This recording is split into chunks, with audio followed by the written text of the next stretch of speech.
everybody. Thanks for coming in. Based on my clock, it is that time. So I figured we'd go ahead and get started for today. I'll start off with just kind of brief introductions. I know some folks are probably new or popping in. I'll start off with saying, this is possibly a regular thing that I will do. It may be a one-time, one-off stream from home. We'll see how it goes, how much fun I have. I had considered doing pre-recorded content, but realistically, I don't have time to edit videos. So I figured, age-old adage, we'll do it live from that perspective. So I definitely appreciate everybody coming in tonight. We do have hopefully some fun stuff planned. We will again see how it goes. We'll see how technology has fun with me, but we'll talk a little bit of Disney. We'll talk a little bit of the Disney live streaming. We'll talk some different news items. We'll talk a little bit about all sorts of stuff. So we're looking to have a fun night tonight. I definitely appreciate anybody that's coming in, saying hello. I always give the disclaimer, even when I'm streaming from the parks. I don't always catch all the chats that come through. Sometimes I'm focused on, again, what I'm doing or a little bit preoccupied. So I apologize if I don't have a chance to say hello, but I know we've got a couple of folks that have already come in. Mark F, as well as Park Bros coming in saying hello. Appreciate you guys coming in, saying hey, hanging out for just a little bit, but definitely appreciate you coming in and watching for today. So we've got a lot of different things that we'll kind of run through. I do want to start off with just, again, kind of a brief expectations for this quote unquote show. It may be podcast style. It may be a one-off show. We'll see what happens. I struggled a lot with having time to be able to specifically come through. My technology is a little bit limited, so we'll play around with things as we go. I know I'm a little bit naive when it comes to some of the technology related to OBS and getting used to kind of using it, but should still be a fun time. So we're gonna start off and I'll give you guys kind of a breakdown initially. We'll just look at some different news items. I then have another segment that we'll move to. So really this show is kind of, it will evolve as we move through, but I want to start off just kind of with some brief kind of news, and I'll also be full disclaimer, full exposure. ChatGPT is your friend, so a lot of this news and a lot of the images and things come from there. But I want to take the time to just kind of talk through some of these items with you guys, kind of see if you guys have any reactions. Definitely put them in the chat. But we'll start off with just some basic Disney news. Most of this isn't specifically new out there. A lot of this is things you've probably already seen. I know the big thing, at least over the last couple days, was Good Morning America had kind of a initial kind of sneak peek of a couple different things, especially one of those things being the Buzz Lightyear ride, and really looking at the new blasters was the big thing. I know there were some other people talking about the tunnel and how that's going to look, but I was really excited to be able to specifically see the kind of new setup that they have. Number one, with the handheld blasters. I know Disneyland has enjoyed the handheld blasters for a long time. That's big to me. When we went to Disneyland, I remember that was a huge thing, specifically, especially for Rebecca, to be able to pick up and actually hold the gun so that you didn't have that, awkward, whoever controlled the joystick ended up winning. So that was really great.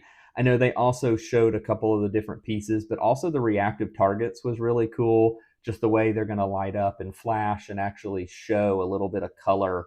It's definitely a great change from that concept where I would always keep one eye on my score and one eye on kind of where I'm aiming, which obviously doesn't always work out great. But I think everybody's pretty excited about the new Buzz Lightyear. I think that's something that everyone's ready for the refresh. Won't be anything crazy. I don't expect too much. I know there was also a quick little image of an actual Buzz Lightyear. It's going to be in the ride, which is something, we've always had in the actual queue line. You've had Buzz, but you've never actually seen him on the ride. So it's going to be a cool thing, especially for those kids. I think it'll be a whole lot easier for them to actually play. Of Granted, I assume they're going to make it more difficult. So getting those infinite scores, the 99999 scores, and getting to be the galactic hero. I'm hoping they're going to make it a little bit more difficult so that maybe there'll be some more skill involved. But that was kind of the first quote unquote news. The second one I had, it was actually in that same Good Morning America, and I didn't get a very good picture from it. But I know they specifically were talking about the Rainbow Caverns and kind of the new scene that they're going to have. Realistically, I just wanted to add this in because it does seem like everything's progressing on Big Thunder as they expect. They have that spring 2026 that they're kind of hanging over us. I wish we had a specific date.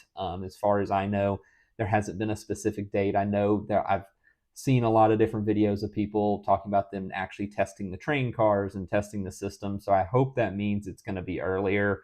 As a reminder, it's been down since January 6th. So we're really actually a little bit past that year. Originally when they announced it, I think the thought was it was going to be 18 months. It was going to be, a longer project. But, they're in January. If they slide to March, okay, we're looking at 13, 14 months. That'll be a little bit quicker, I think, than I expected. But it'll definitely be great to have Big Thunder back. Realistically, it just helps the park flow as well. I noticed over the year that we went, folks didn't really go back toward Tiana's quite as much because Tiana's was the only thing. So you were either going to Tiana's or going to the bathroom back there. So not quite as much.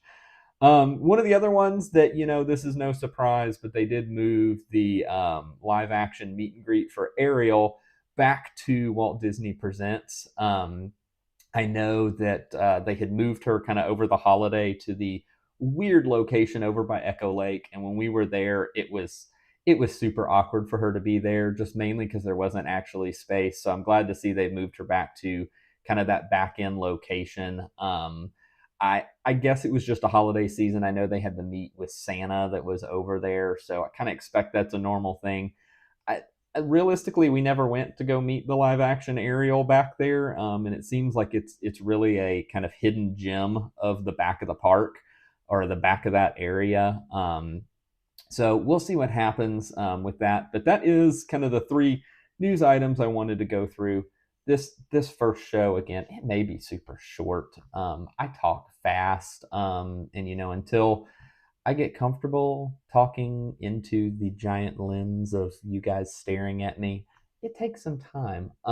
But definitely we'll try to, if I continue with this show, we'll kind of mix some different news in. I always want to have a couple different things of interests that have come up. Those were just kind of the notable things that I've seen. If you follow a lot of the different folks on Facebook, there's a lot of news you get right up at the instant if you want to see it. But I like to just give my take on 2 cents on a couple of things. So the next kind of section I have of the show, which is probably where we'll spend more time before we dive into a little bit about kind of the multi-view and DisneyStreams and some of the updates and things I'm looking at making, which will be kind of our final segment. So probably the more Disney interesting focused for you guys to start with, and then we'll move on to that, is kind of the segment I'm calling the yay or nay, which is really just my opportunity to react to either some news or different things in a positive or negative way. This is my excuse to be negative about Disney things. So I can either give the thumbs up of the thumbs of approval, or I can say, I hate this and please don't do this. So I'll start off with, the softball, which is, and I saw this, and I'll admit, I thought this was a joke. I thought this was AI fake, and this was, something that wasn't going to happen. But apparently Disney announced that they're going to have vertical video feeds within the Disney Plus app. And it's kind of a way for them to compete with, TikTok and Instagram. I'm realistically not really sure kind of what the point of this is, to be honest. I don't feel like that many people are on the Disney Plus app that aren't going to watch like a Disney show that's going to be horizontal. So I'm a little bit hesitant on what the purpose of this is. I'm interested to see when they roll it out, kind of what type of content this is actually going to be. There wasn't a lot of detail, so it'll be an interesting new thing to see as we kind of move forward and as we kind of move to that. There wasn't really, at least I didn't find a specific date of, hey, this is when this is going to start. It was more just as we look forward to this year, this is something new they're going to be adding to the app. I expect it'll probably be part of the continued consolidation of YouTube, or not YouTube, of Hulu, of Hulu, as they look to kind of get rid of the Hulu app and as they're moving everything into one. But again, I'm really interested to see what this vertical content would be. Um, I will be honest, I would give this one a big nay. And this is, I realize that both of mine are going to be nays for, for today because I've only got two for our yay or nay segments. But I just I don't quite understand what the point is. I'm also struggling a little bit. I always struggle with vertical content, which if you happen to find me on the vertical content in YouTube, I'm sorry, because it would look horrible. I'm one of those people that, realistically as humans, we see in a circle. We have two eyes that are horizontal, but our vision is circular. So in my mind, if we really want to optimize content, it should be in a circle. But realistically, it's because of phones, and the design of phones is why this kind of vertical content has become popular. I'm still more, even I want to watch my horizontal content even on a phone. I want it horizontal. So I'm not a fan of it. I'm just kind of, I don't understand it. I know YouTube rolled out the ability to do vertical easy, but just for me, I'm not a vertical person. I don't even really like scrolling that much vertically. I'm weird. But for me, I'll be interested to see what they do with it. Maybe I'll change my mind, but for now, I'm not a fan. So that's really the vertical on Disney Plus is just kind of, again, it's weird, but we'll see what they do with it. So the next one that we have, and this one comes really more from just the experience that we had over the last year being in the parks a lot, and it's specific around pin trading. I know a lot of people love pin trading. The lanyards used to be a super big thing, but the boards, memory or mystery packs, trying to get cast members to trade, finding that one pin that you're missing. And both my wife more than me, we did enjoy a lot of pin trading in the parks, and for us especially, it became a staple of going into the parks. And hey, Monique, welcome in. I missed a couple of people. APP, I see you're here in too as well, and thanks for hanging out with us. But pin trading has become a staple. I know we spent hours pin trading on the last couple of trips that we had. It's just one of those things that is kind of baked into what we do now, and it's baked into the process of going to the parks is pin trading. With that, and where my yay or nay comes in here, there's always going to be bad aspects, but where I struggle a little bit is kind of this idea of the professional trading when it gets beyond just the fun of it.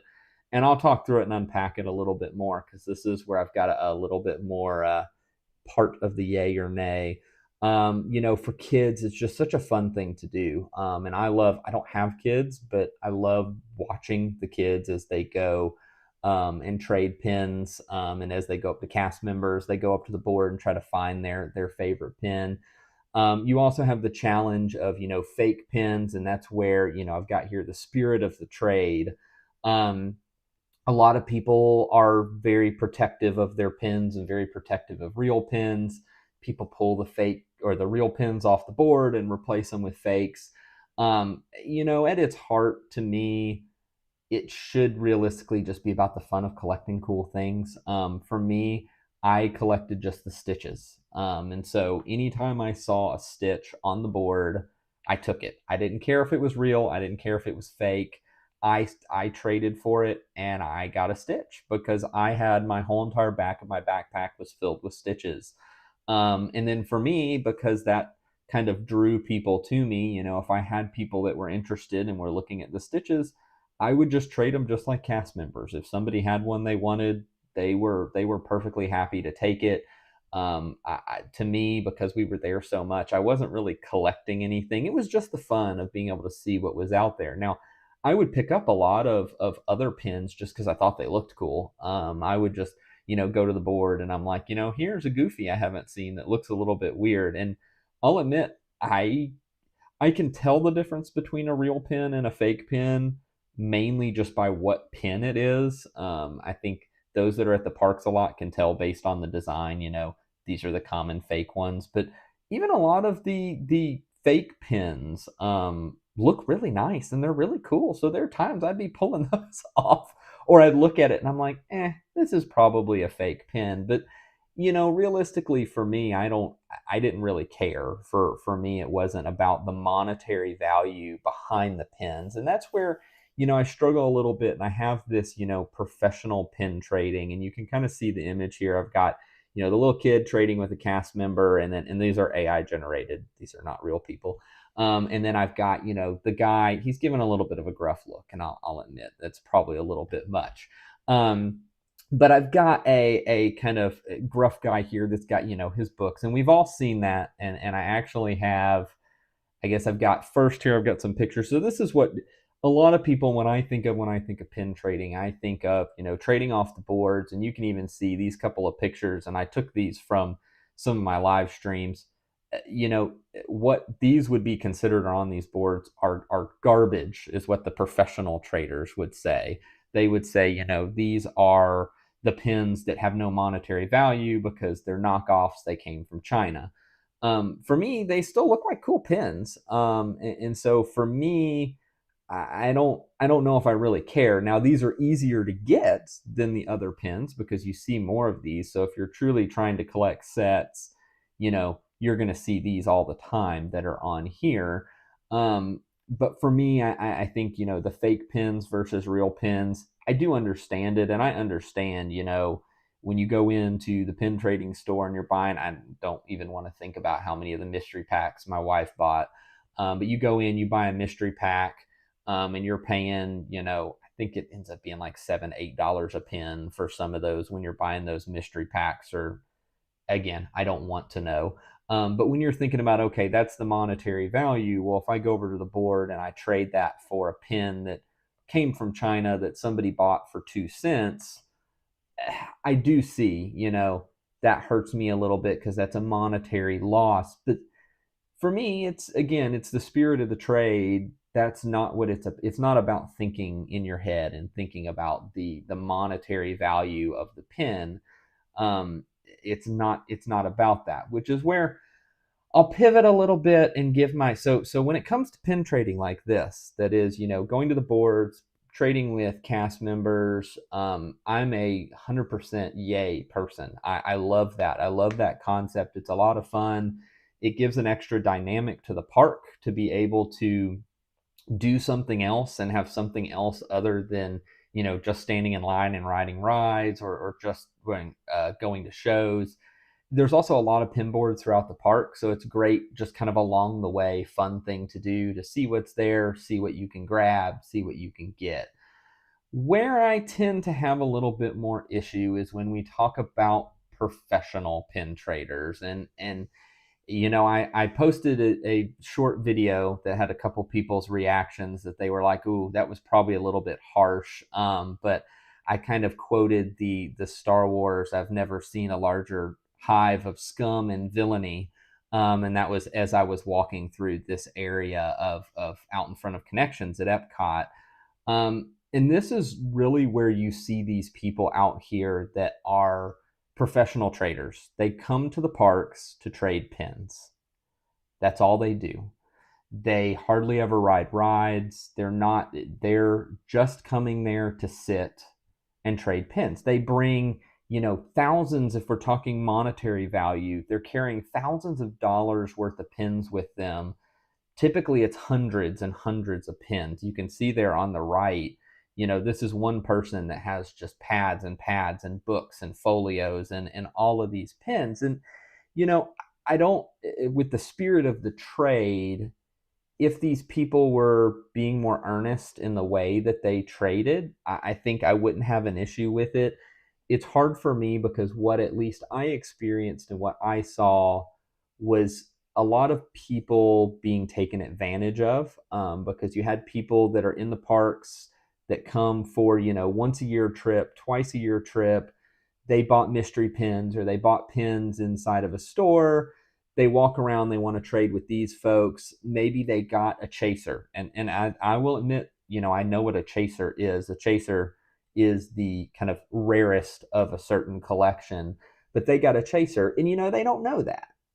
They just think it's a cool pin. And they walk up to one of these folks, and these folks are taking advantage of them because of their lack of knowledge, because you know, they'll come up and they'll be like, oh, well, I just want that cool pin right there that I think is cool. And they'll trade with them. And realistically, that's where it's hard for me, because to me, and again, you're entitled to your opinion. To me, these folks are the pawn shops of Disney. If you think about what a pawn shop is doing, they're taking advantage of people trying to get rid of things to be able to resell it for more money. And so realistically, these folks are looking to take advantage of maybe misinformed people, or take advantage of people that are desperate to find that one pin, to be able to trade up, which, it's realistic. I'm not going to say that there's anything against that. It's hard for me for one major reason. This is happening inside Disney. This is not, I went to a pawn shop, or I went to a pin store, or I went to a pin meetup off site. This is within Disney that, realistically, people are possibly being taken advantage of. And that's where I think I struggle a little bit. I have some thoughts again about pins in general. I love pins. I've collected them. I have a whole bunch. My wife has a whole bunch of pins. Um, I just kind of wish Disney would somewhat not crack down. That's probably the wrong, but limit some of these type interactions where it's these folks out here sitting with the giant booklets. I've always said there's no reason for you to carry more than 50 pins into the park. So, they could very easily just say, there's no need for that. So don't carry it. You're not allowed to carry a ton of pins into the park. Realistically, I would think it's a insurance liability for them as well, because I could scoop and grab these and run off with them and probably get pretty far, probably because before security nabbed me. But so I struggle a lot with it just because of that.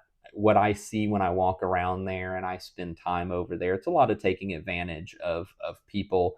There are some real trades out there that are going on that allow people to complete sets.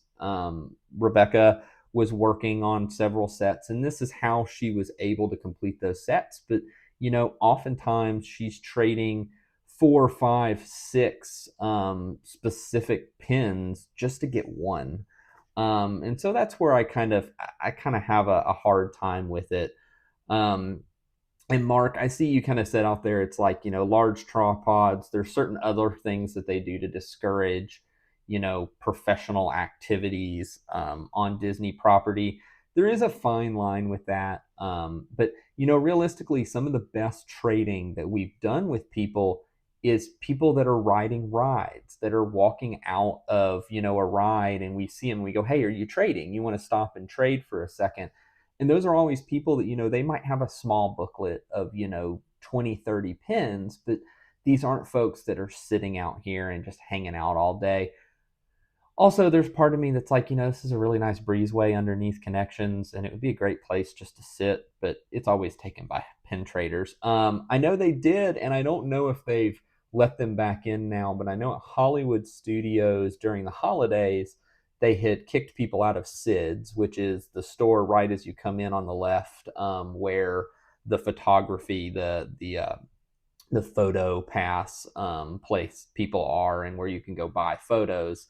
They always camp out in there as well. But because of the holidays, they had kicked them out at the end of this year. I'm not sure. I haven't seen anything if they've been let back in. But, I get it. I get, it's kind of a way to get pins. But I really think the getting taken advantage of is probably where so my overall is, I'm going to say absolutely yay to pin trading in general. If you want to go and hit the pin boards, trade with cast members, do trivia, do mystery trades, those are a blast and those are so much fun. Um, but if we're talking about the folks that sit out here and do these trades, I don't like it. It just bothers me. To me, it kind of it makes the magic of Disney less because you have these folks that are professionals. So I don't know, but you can have your own opinion. You can love it. You could be one of these people that are out here sitting and sitting with all their pins. That's fine. That's everybody's entitled to do their own thing. For me, it just gives me the heebie-jeebies.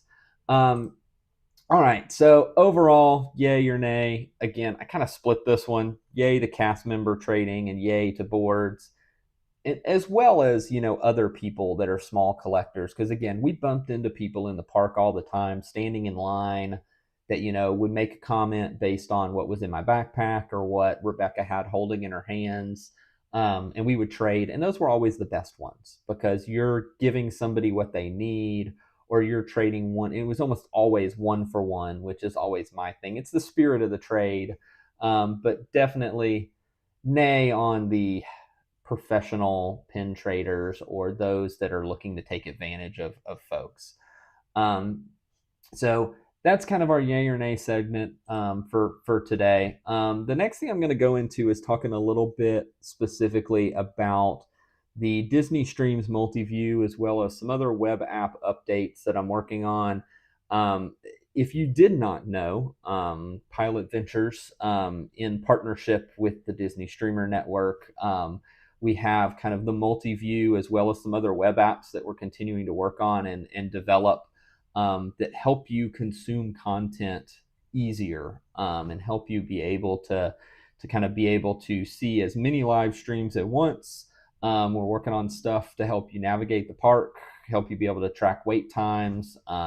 We also have the wonderful window that gives you kind of a look into the park. And I just wanted to take the opportunity to just kind of show you a couple specifically of these. So it'll take me a second to set up because I forgot to open it in the background before I before I opened up. And I also realistically am not 100% sure how well it will run because I'm streaming from the same machine that I'm going to pull up the multi-view. So bear with me a little bit as we go through this. I will also show this specifically on my phone, which should be a smoother connection. But we'll start out here, and yeah, it's running pretty slow. I'll give it a second to load so I can cheat.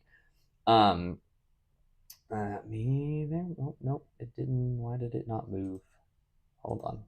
Stick with me, guys. Oh, for some reason it has my stuff in front of you guys. Hold on a second. Why does it not have the hold? Technical problems. Oh, I'm dumb. That's actually up in front of the but so what we have here is the DisneyStreams.com. So this is the main multi-view. I will mention when I typically preview things, I'm showing it from the main multi-view. It's going to show streamers beyond just the Disney Streamer Network that you're going to see here. So you'll see some additional folks here. But this is a place where you can come and watch live streams and be able to see them all in one specific window.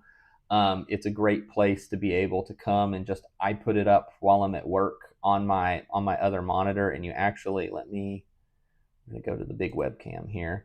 If you actually see, and you'll actually see, I've got back here, I have the wonderful window on one monitor, and then I have the DSN multi-view on the other monitor that I have up here. So it's a great place to be able to go to see a lot of Disney content at once.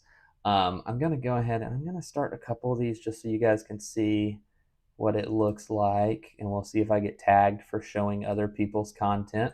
But you can see, we've got Disney Magic and Mayhem. Rich, he's doing some kind of art items up here. We've got us that are shown.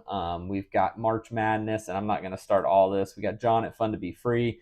So you can see we've got a lot of folks that are out here live. Now, this site does have a lot of different options as well. So while we've got specifically these items here, you can always come in and there is a settings menu.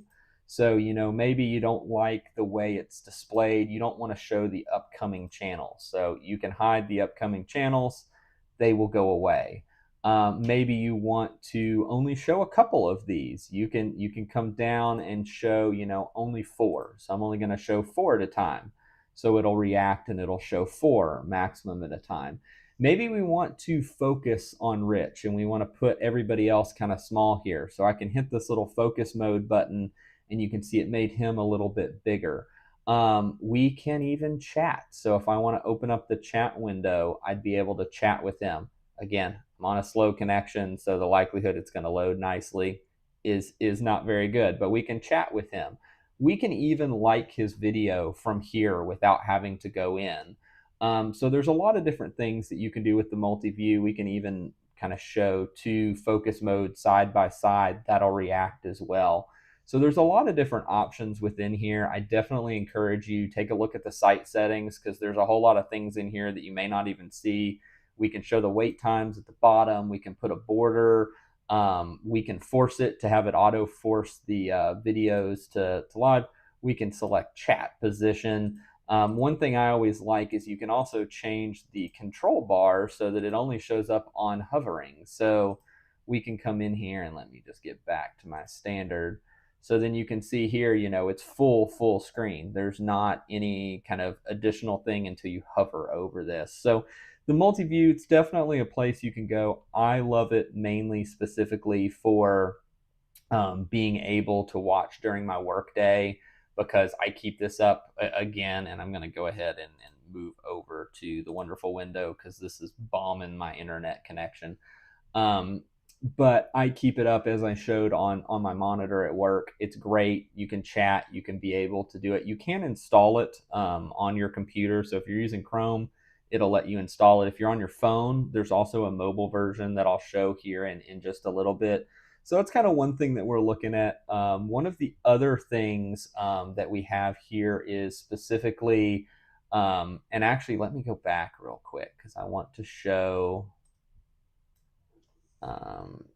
one other thing, and we're going to show the DSN version of this because this is the version I care about. So we'll come back to the DSN here because I showed one really cool thing you can do. If you come in here and you come to this hub page, this is going to show you the current live streams, but it's also going to show you, if you look at the weekly view, it's going to show you who's live throughout the week. So if you are interested and you are a crazy Disney watcher like I am, you can come in here and see, who's going to be live tomorrow. So we can see in the DSN, we got Sean that's going to be beating us with always the early mornings at 6 a.m. Note, I am in Central Time. So this is 6 a.m. Central Time. 7:30 for Theme Park Giant. We got Doug with his coffee talk. Then we got Pete with I think that's a premiere probably in the morning. Then we got Living in Diz in the evening, afternoon. And then we got Pete on the late night. I guess that's his earlier, and then the late night on Wednesday. So it's a great place to be able to come, see who's going to be live, who's scheduled, who's out there. Then also, if you're curious and you want to see, who all is part of the Disney Streamer Network, you can come into this network page, and this is going to show you all of the channels that are within the Disney Streamer Network. It'll even shout out the ones that are currently live. So you can see, Pyle Adventures, Disney Magic and Mayhem.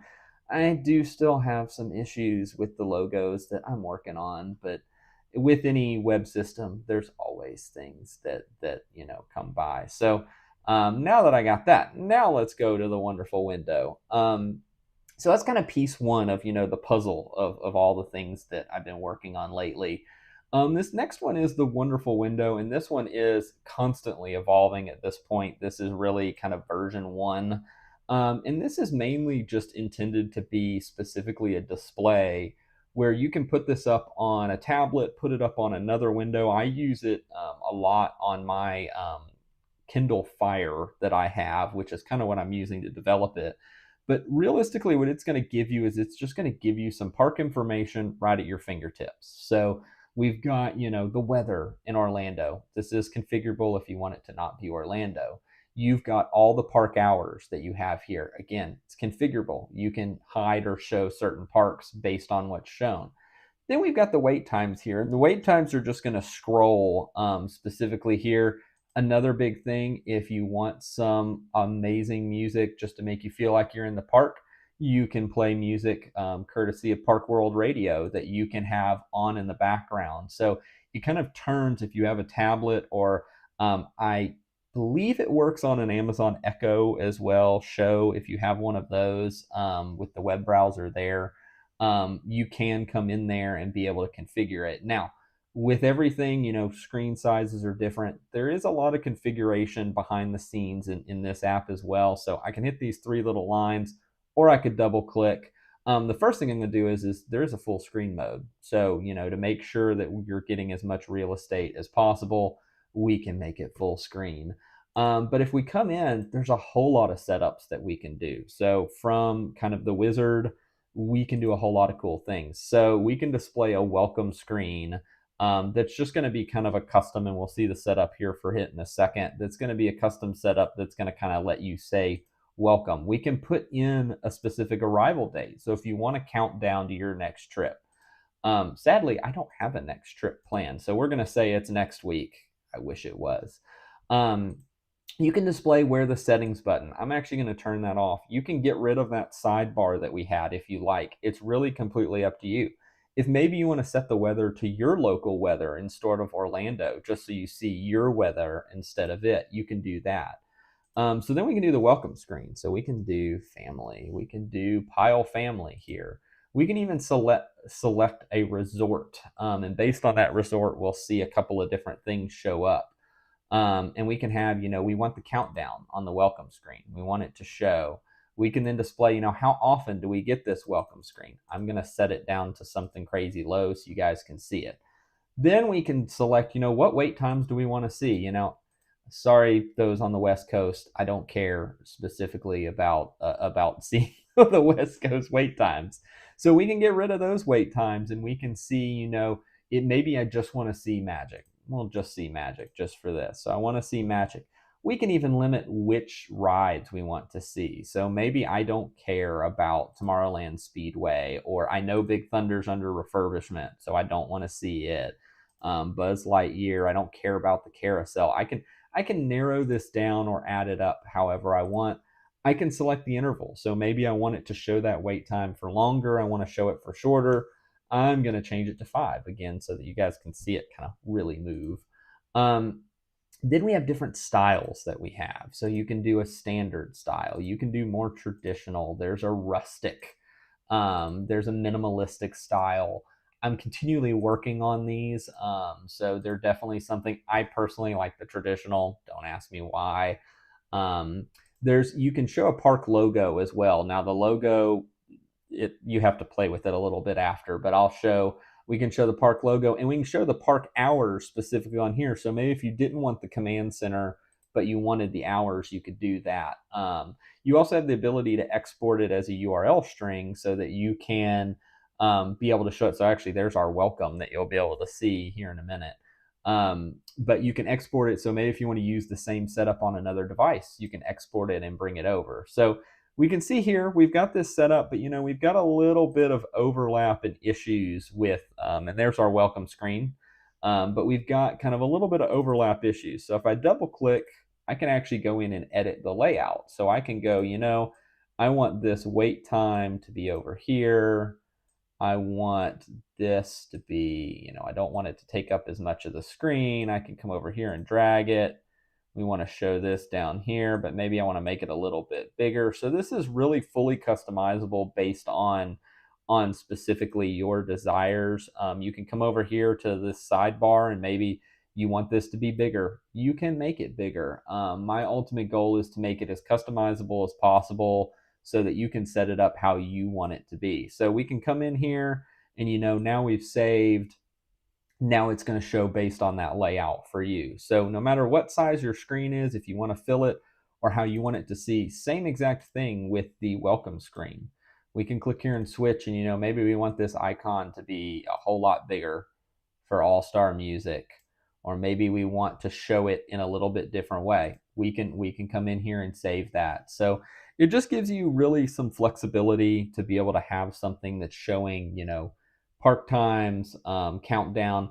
I do have a lot of ideas with this that are new things that I definitely want to work on, that I want to incorporate into this. I know there's some kind of metricing that I would love to see. I'm looking at long-term having, the option to just have, a screen that shows Magic Kingdom with all the wait times just at once, and maybe are they trending up? Are they trending down? Kind of, again, give some flexibility there. Anything I work on, my main goal really is flexibility. So then the last thing that we'll look at is going to be the Park Companion. Now, the Park Companion is really best seen, and I will pull it up on mobile here in a minute, but it's really going to be a great place for you to be able to see wait times. Now, it does work on mobile, so if you register and you log in, you can set up notifications that will do push notifications to your computer that will let you know when specifically rides go below a certain point. You can also log visits, so you'll be able to log kind of specifically your visit in the park. So you could do that all on desktop, but what I really want to show you is specifically how this works on a mobile. So we're going to play around here and we're going to see if this is going to work the way I want it to. I would say patience is a virtue. So let's see here. Is it gonna play nice? It looks like it might. Okay, awesome. So you guys can actually see now on the screen the multi-view, which is sharing my phone screen. So I'm gonna go over to the Park Companion here. And I'm hoping, let me double check here. Yes, I am logged in properly. I'll totally just doxed myself with the fact that you guys could see my email address. Whatever, there's only 8 people watching. Send me an email, I don't care. But so we have, here we have kind of a as simple as possible interface for the time being. I do hope at some point to have more of a park map interface that I will specifically have available. But there are a couple key features with this. So number one, you can see up here, I had an old notification from 4 days ago. I'm going to clear that out just for this to show you. So thing number one, and what I primarily used and originally designed this for, was mainly just to be able to get notifications when rides went under a certain wait time. So as an example, and I'm going to do this a little bit weird, if I wanted Peter Pan and I wanted to say, notify me when it's under like 20 minutes, I could set an alert. Now I'm going to set this to 50 minutes because it's already under 50 minutes. So what's going to happen is here in just a second, you will see I will get a notification. Now you guys won't see the actual push notification directly on my phone. And when I set that the wrong direction, didn't I? No, I did set that the right way. So I'll get a push notification if everything's working on the back end here in just a second. Let me go ahead and set one for Small World too, just in case. But I should get a push notification, and this has worked previously, so trust me. Oh, actually, this is not going to work because I'm on hold for just a second. Hold on. I now realize why this is not going to work.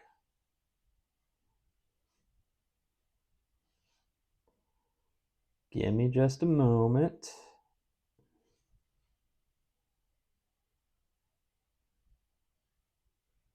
Okay, there it came up. Okay, so I'm going to start streaming again.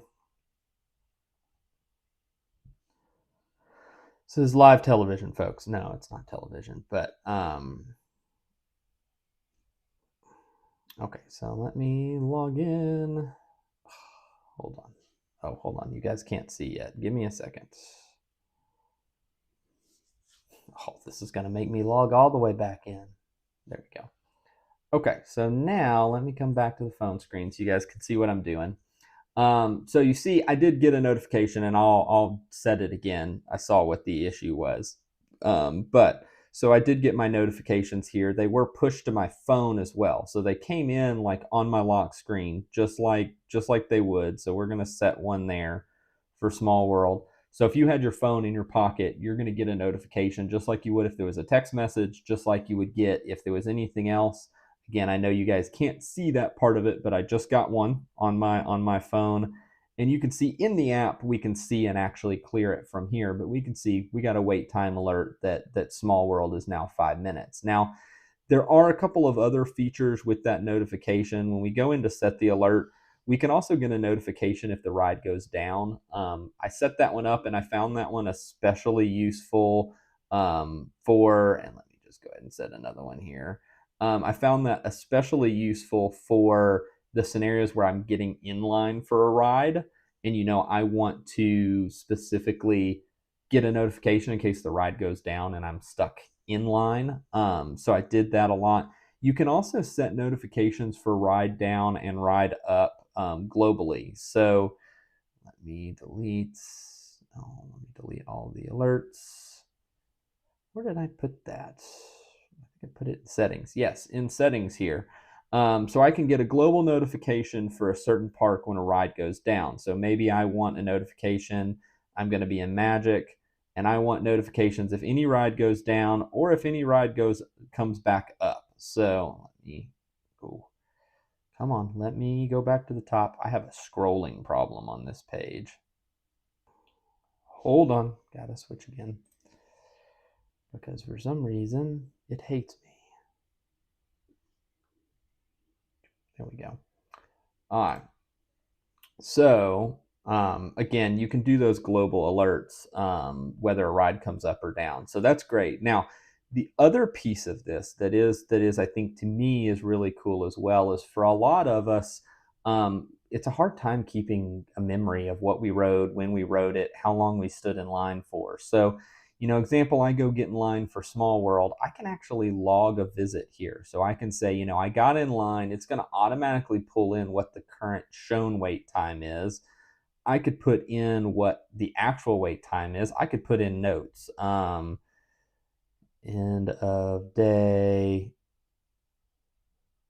no need for lightning lane. I can put that in and then I can save it. And what it's going to do is it's going to save it on the back end to a specific log that I have that I'll be able to go to and view those actual results. Now I can also log a visit for the park. So if I want to say, I got to Magic Kingdom at 8 a.m. and then I left at 9 p.m. and I could put notes in there. I can save it and it saves it again to the back end of the data. Now, specifically for the mobile app right now, there's no easy way to see your metric data. And let me actually check real quick to see if it's going to work, because you can see it, but it's not perfect at the moment. Nope. Okay, we're going to go back. See. Oh, okay, so we can see a little bit here. Sorry, I'm trying to make sure before I show you guys that I don't get some weird something pop up. So we can see, if I look at my visit history, we can saw we did Small World, no need for a lightning lane. I've got Magic Kingdom Park general visit there. I've got a super old one in here, and these are not actual ones. This is from my testing. So we've got Nemo and Friends, we got Kilimanjaro Safari, we've got Expedition Everest. We did single rider line. So there's a lot of kind of log data you can do in here. At some point, my plan is to have the ability to export and have metrics where you're going to be able to specifically see things that are out there. So that's just a little bit about the park companion. I do eventually want to be able to set it so that you can have a map, so you can actually kind of navigate around the park. The map currently, there is also the option to do nearest, so it will pull your location. You can see the nearest thing to me where I am in Nashville, Tennessee, is Big Thunder Mountain, and it is 603 miles away. When you're in the park, this actually works really well to be able to quickly be able to open up and see items there. So it's just a great way to be able to log. For me, my main focus for it was really getting notifications on the wait times, and it really was a lifesaver sometimes, because I would set, we'd go have lunch, and I'd set, okay, Peter Pan, if it goes down to 30 minutes, let me know, or 25 minutes, let me know. or if it goes down, because if a ride goes down, a lot of times we want to know about that, because when it comes back up, the ride time's going to be lower. You can, once something is down to, oh, Hall of Presidents is down. I don't think I've ever seen Hall of Presidents down, but when a ride is down, you can come in here and set an alert. So let me know when it's back up. So that was especially helpful for a couple times. We went to go eat. We were right around the corner from Pirates. We were just kind of sitting, hanging out. And so I'd set an alert for when it comes back up. So as soon as a wait time came through in the system, it would send me that push notification. We got up, we went, and we were able to hit the timing pretty perfect for that. So still definitely in development. I think I technically have it saying that it's a beta when it comes to that. Let me go back to the multi-view. I think I technically am saying that's beta. Yeah, the Park Companion's beta. So I'm still working on it. Oh, I guess we're auto playing Rich here. On that. Now, a couple things about the mobile. I am still working a lot on the mobile version of the multi-view. One of the great things about it is it does give you one place where you can quickly scroll back and forth, left or right, to be able to see everybody that's currently live. For me, one of the big things is that I can tag people in the chat. So I can come in here and go, hello at Park Bros. That's not something that the YouTube app can do. So that is something that is a kind of cool thing of the specific multi-view on mobile, and why I at least find that I'm typically watching the multi-view on mobile if I'm sitting in bed at night or things like that. And it also gives you the ability to kind of move around pretty quickly, just like you had before. You've got the hub where you can come to see who's live. All the same good information is there. You can also make it full screen. Not that on a mobile device that makes much of a difference, but you can make it full screen. So it's kind of really it's kind of gives you a little bit more flexibility. You can, just like before, you can like within the app. You can mute, unmute. There's a lot of different settings you can do specifically within the mobile version. This can be installed, and I actually have it installed on your phone. So you'll get a pop-up when you come in saying, hey, consider installing this. And you can install it. So it's really on your phone, just like it's an app, and it runs, and it'll run in the background. So let's see if I got anything else in my script for today. We're gonna give the background because I don't really like the me really big. But yeah, so that's kind of there's a lot of updates. There's a lot of things when it comes to, from a technology standpoint, that I'm working on. Obviously, I don't work on this stuff full time. This is hobby pet projects that I do. So everything I do is specifically for the community. It's for you guys watching. It's for anybody that watches this after the fact. This isn't something that, I'm looking for fame, acclaim, monetary gain. I honestly don't care.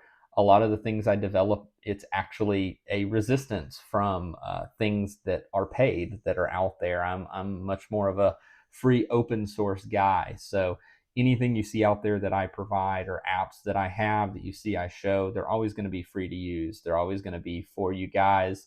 I definitely welcome any feedback. So as you have feedback, or if you use any of these things and there's something here you want me to fix, or something that you have that's an idea of something that would be cool, just let me know. I'm all about specifically trying to get things as smooth as I possibly can. So I definitely appreciate you guys coming in. This was kind of the first of maybe more. Maybe it was one. I don't know. We will see how it goes. But I appreciate everybody coming in.